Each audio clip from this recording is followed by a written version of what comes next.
सिंधु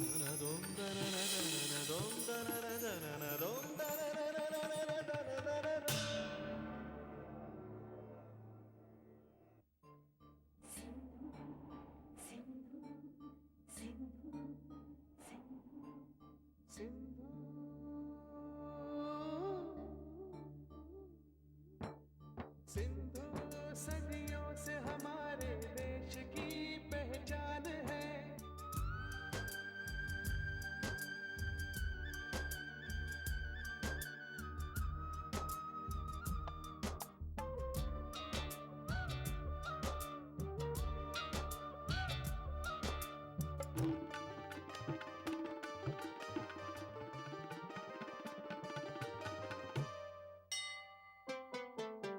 देश के दुख सुख से इसका आज का रिश्ता नहीं,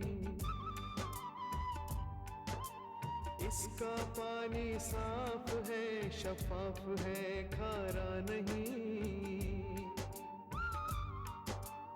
आपने हैरत है अब तक इस तरफ देखा नहीं।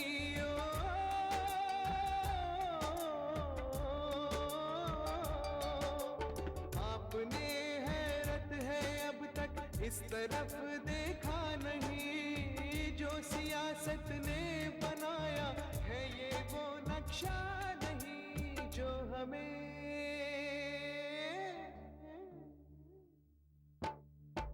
हमें कुदरत ने बख्शा है ये वो सम्मान है। हिंदुस्तान है, हिंदुस्तान है। सिंधु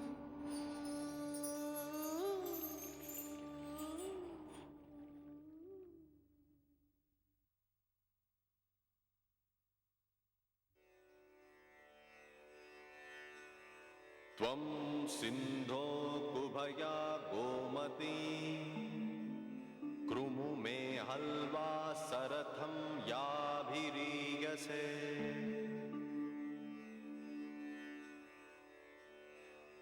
अभित्वा सिन्धो शिशुभिन्न मातरो वाश्रा अर्षन्ति पयसे बधेनवः।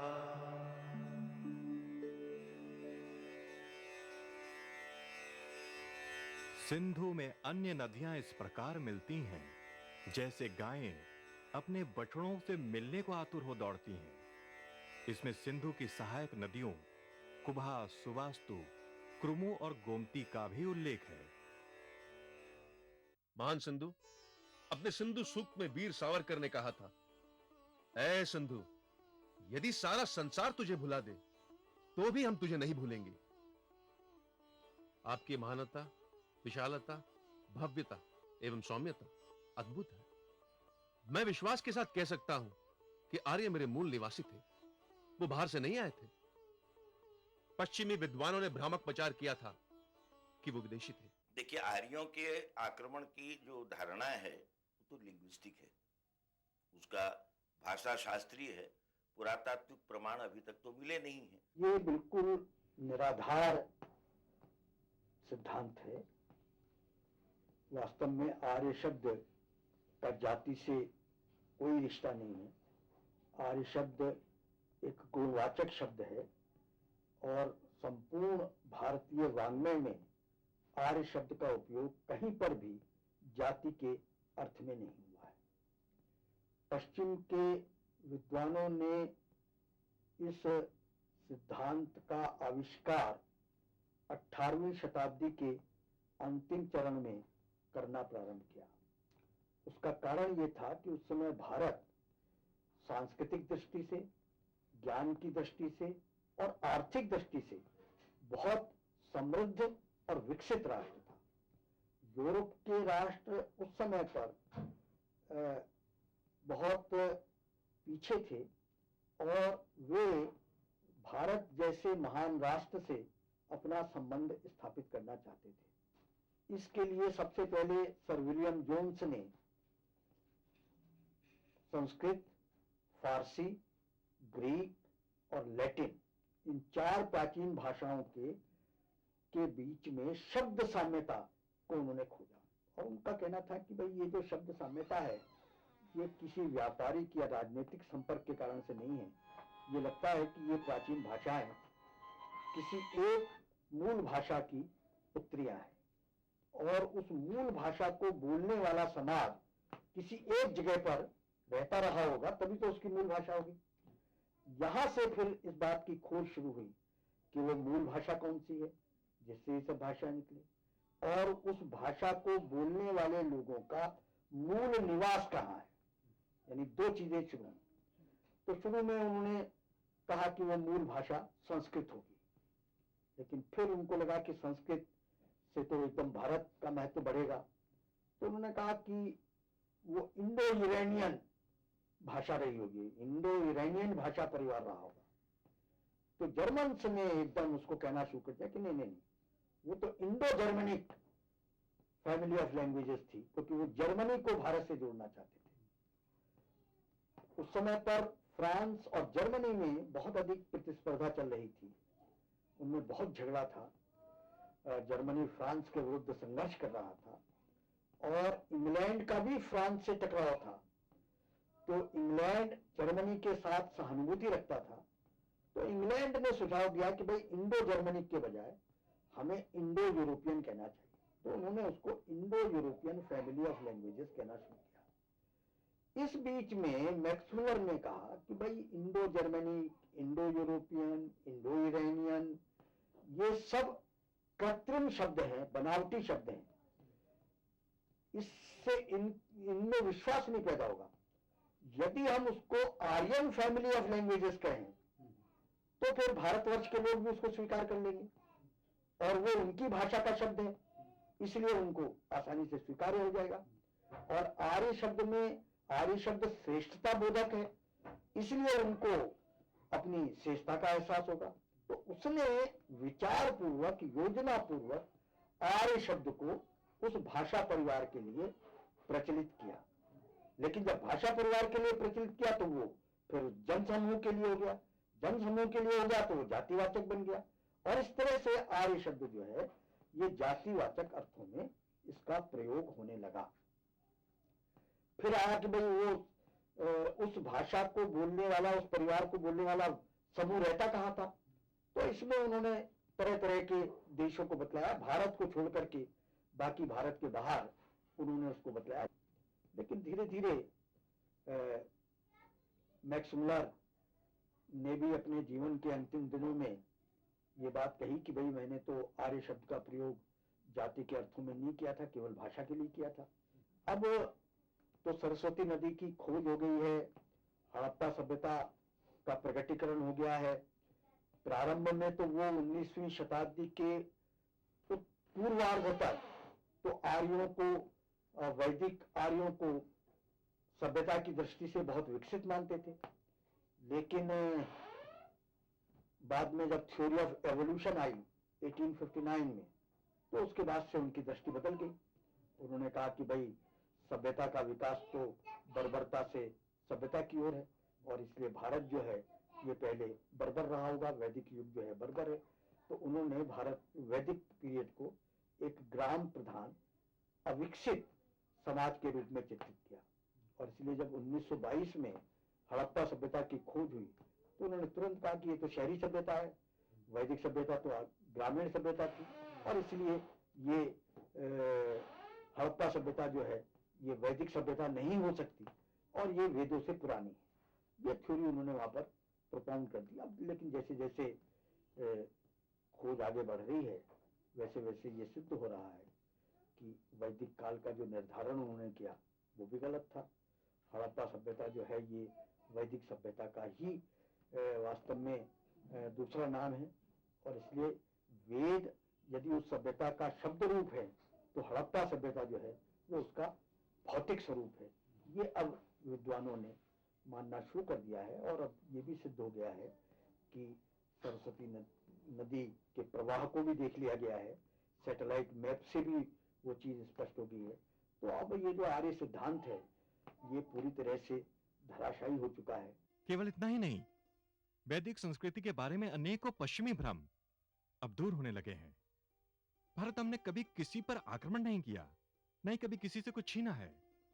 सदैव विश्व को ज्ञान, मैत्री और सहअस्तित्व का संदेश ही दिया है। विश्वमानव को हम ये संदेश देना चाहते हैं कि हम सबके कल्याण के लिए, क्योंकि सर्वे भवन्तु सुखिनः, सर्वे सन्तु निरामया, सभी सुखी हों, सभी निरोग रहें, सभी आनंदमय रहें। सारा विश्व जगत एक परिवार है। प्राणी मात्र के प्रति भी हिंसा की भावना न करना, ये कितना शांत प्रिय सिंधु का दर्शन ही बता रहा है। यानी ये शांत हमें शांति का वरदान दे रही है सिंधु।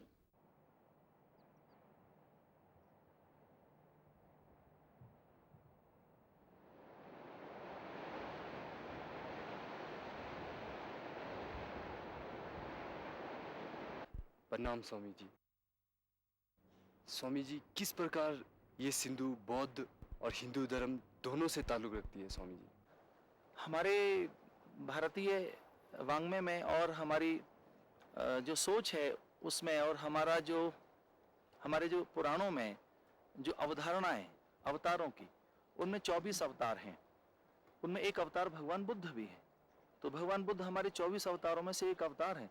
तो जिसने करुणा का संदेश दिया, जिसने कहा जीवन दुख है, जिसने कहा कि जीवन दुखों से घिरा न हो, शाश्वत शांति को प्राप्त हो, तो भगवान बुद्ध की करुणा का संदेश इसमें मिलता है और ऋषियों के चिंतन की ये साक्षी है। तो मैं ऐसा कह सकता हूँ कि हिंदू और बौद्ध मैत्री में अगर कोई सहायक बन सकती है तो ये नदी बन सकती है। आज इतने सालों बाद इस सिंधु को फिर से याद किया जा रहा है स्वामी जी, इसका क्या महत्व है? सिंधु एक ऐसी सरिता है जहाँ समूची भारतीय संस्कृति और संवेदनाओं का रक्षण और पोषण हम वहाँ देखते हैं। सिंधु अपने में महानद है और इसका जल आरोग्य कारक है, पुण्य कारक है, सुचिता, पवित्रता, स्फूर्ति और तेजस्विता, बलवर्धन में सहायक जो जल है वह सिंधु का जल है। मैं ऐसा कह सकता हूँ कि यह प्रवाह अमीय प्रवाह है, अमृत प्रवाह है। इस प्रवाह के साक्षी रहे हैं हमारे ऋषि, मुनि, ज्ञानी, गुणी, तपस्वी, ब्रह्मचारी, योगी, ब्रह्मवेत्ता और तत्ववेत्ता। इसी प्रवाह को साक्षी मानकर वैदिक वाङ्मय की रचना हुई है। इसी प्रवाह को साक्षी मानकर समुची संस्कृति का रक्षण करने वाले महामुनियों ने, योगियों ने यहाँ वैदिक साहित्य की रचना की। तो मैं ऐसा कह सकता हूँ कि ये जल आरोग्य कारक है और इस जल में जड़ी बूटियों का समावेश है, उन वन्य औषधियों का जो एक प्रकार से जीवन का रक्षण करने वाली हैं, जो मन में सुचिता, पवित्रता, बल, स्फूर्ति और शक्ति देने वाली हैं। प्रेम हमारा सिद्धांत, विश्वास हमारा दर्शन, करुणा हमारी मान्यता और सहयोग ही हमारा मूल मंत्र है। मानसरोवर से लेकर कराची तक और तिब्बत से लेकर लद्दाख तक कभी मैं हिम नदों को गले लगाता हूं तो कभी बादल फटने की आवाज से रौद्र रूप में बहता हूं और अंततः मीलों चौड़े पाट में शांत रूप से सागर से जा मिलता हूं। पाकिस्तान के पश्चिमी पंजाब के मैदानों में 5 नदियां रावी, झेलम, सतलज, चिनाब और व्यास आकर मुझसे मिलती हैं। उद्गम से लेकर सागर मिलन तक 1700 मील की मेरी लंबी यात्रा है। यह यात्रा है 3 देशों की मैत्री की, यात्रा है चीन की महान सभ्यता और हमारी महान वैदिक सभ्यता के अनोखे सामंजस्य की। जो भी लोग, जिनकी भी पूरी सिविलाइजेशन वहां से शुरू हुई है, उनसे सबके लिए सिंधु का महत्वपूर्ण जगह है दिल में। और ये अगर एक संदेश या एक मैसेज होना चाहिए, ये होना चाहिए कि जो लोग या जो सिंधु नदी से पे बसे थे और जो सिंधु नदी से सिविलाइजेशन ली थी, तो वो सब लोग प्यार से आपस में चल सकते हैं। इसी मैत्री और एकता का तीर्थ लद्दाख में आपके तट पर बना हुआ है, जहां पर हर वर्ष सिंधु उत्सव के समय सिंधु पुत्र आपको प्रणाम करने आते हैं।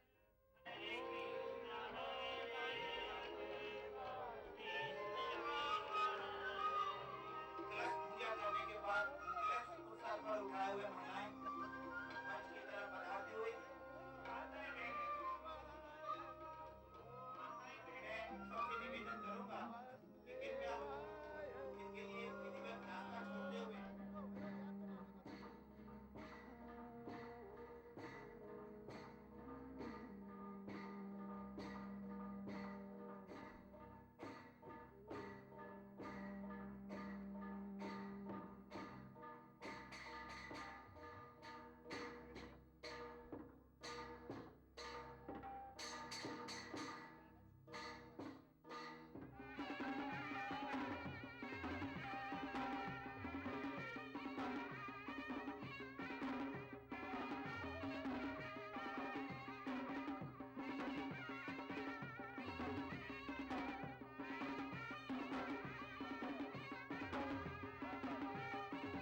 सिंधु तट सर्व पंथ संभाव का एक नया तीर्थ बना है। यहाँ हिंदू, मुस्लिम, ईसाई, सिख, विभिन्न मतों और पंथों के महान विद्वान सबकी भलाई और कल्याण की कामना के साथ एकत्र होते हैं। मेरे तट पर दिल्ली और आगरा के महामान्य आर्च बिशप भी आए।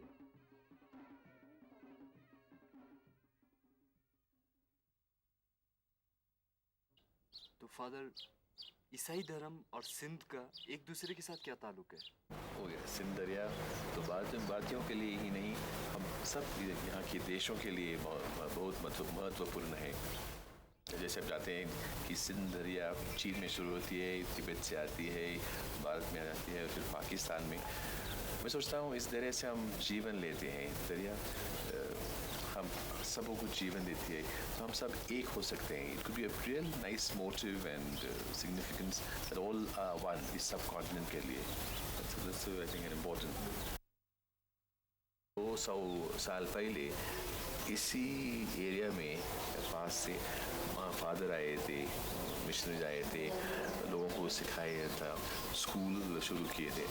सो I think it is also this respect, इस मान देने के लिए हम to the people who have worked over here is one thing. Sindhu तट पर अब हर साल देश भर से हजारों लोग पहुंचने लगे हैं और सिंधु देशवासियों को एक बार फिर से भारत की सांस्कृतिक यात्रा से जोड़ रही है। सिंधु के साथ हम लोगों की भावनाएं इतनी ज्यादा जुड़ चुकी हैं, उसे हम पूरे अपने इतिहास के प्रवाह से जोड़ करके देखते हैं। इसलिए जब भारत का विभाजन हुआ और सिंधु नदी के प्रवाह का बड़ा हिस्सा पाकिस्तान में चला गया, तो हम सबकी भावनाओं को उससे बहुत गहरा आघात लगा और हमें लगा कि शायद हमारी पहचान ही छिन गई है। इस मनस्थिति में, इस पृष्ठभूमि में जब लेह के पास सिंधु के उस प्रवाह के दर्शन हुए, तो अंदर से एक ऐसा रोमांच पैदा हुआ, एक इस प्रकार का जिसको कहते हैं गर्व का और संतोष का भाव पैदा हुआ कि नहीं, सिंधु नदी अभी उसने हमें छोड़ा नहीं है, वो हमारे पास है। और अब तो लद्दाख में सिंधु तट पर अन्य आयोजन भी होने लगे हैं। देश भर से सैकड़ों भक्त स्वामी अवधेशानंद की भागवत कथा सुनने के लिए पहुंचे थे। भारत माते जय जय जय जय, भारत माते जय जय जय, भारत माते जय जय जय जय, भारत माते जय जय जय, धवल तरंगणी सिंधु जय जय, धवल तरंगणी सिंधु जय, पाप विमोचनी सिंधु जय जय, पाप विमोचनी सिंधु जय।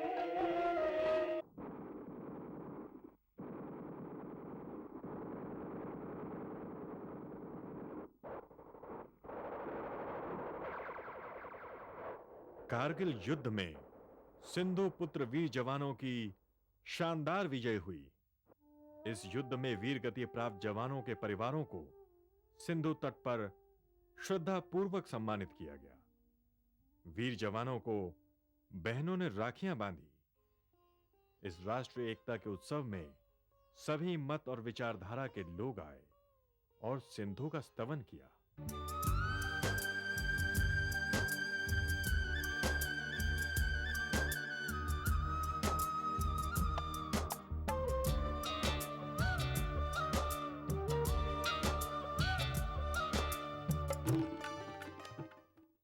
गर्व के साथ कह सकता हूं कि मैं हमेशा तुम्हारे हृदय में रहा हूं और रहूंगा। महान सिंधु, आपने भारत को भारत का स्मरण करा दिया। भारत, तुमने यहां आकर मेरी सुध ली। तुम्हें अनेकों आशीर्वाद, साधुवाद। ये सिंधु उत्सव अब थमे नहीं।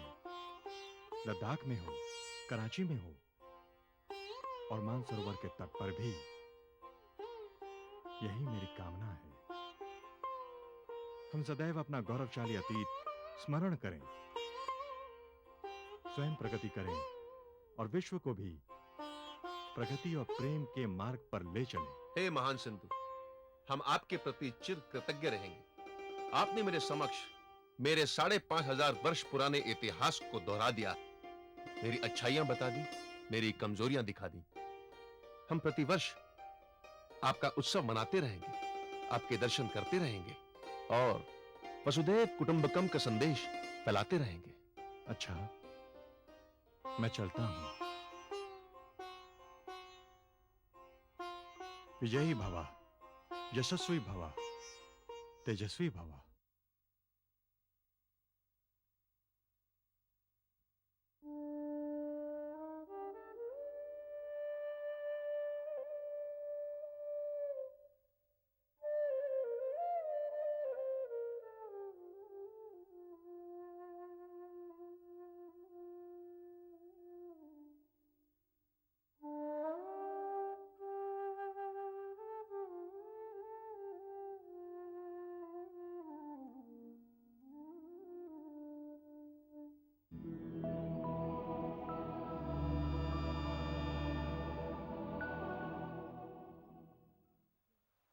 एक अनादि और अनंत यात्रा है सिंधु की, और उतनी ही सनातन गाथा है उसके नाम से जुड़ी हमारी सभ्यता की।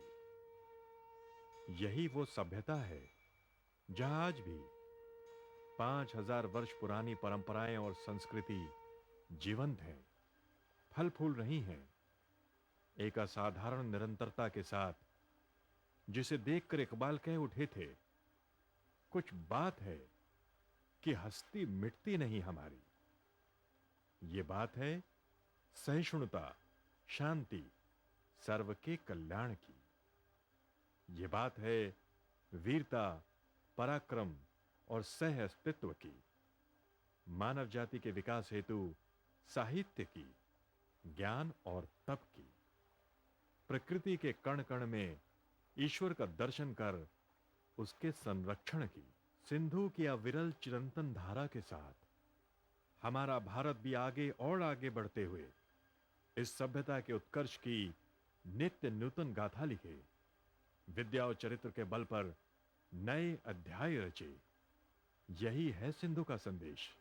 10 खंडों में सिंधु सभ्यता की यह झलक इसी भावना के साथ किया गया एक छोटा सा प्रयास था। वैसा ही जैसा श्री राम की सहायता के लिए नन्ही गिलहरी का प्रयास। इस प्रयास से यदि आपके मन में सिंधु को और जानने समझने या कि स्वयं को पहचानने की और जिज्ञासा उत्पन्न हुई हो, तो हम यह प्रयास धन्य मानेंगे। देश के दुख सुख से इसका आज का रिश्ता नहीं,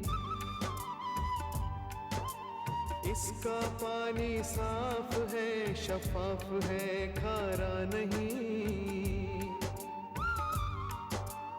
आपने हैरत है अब तक इस तरफ देखा नहीं।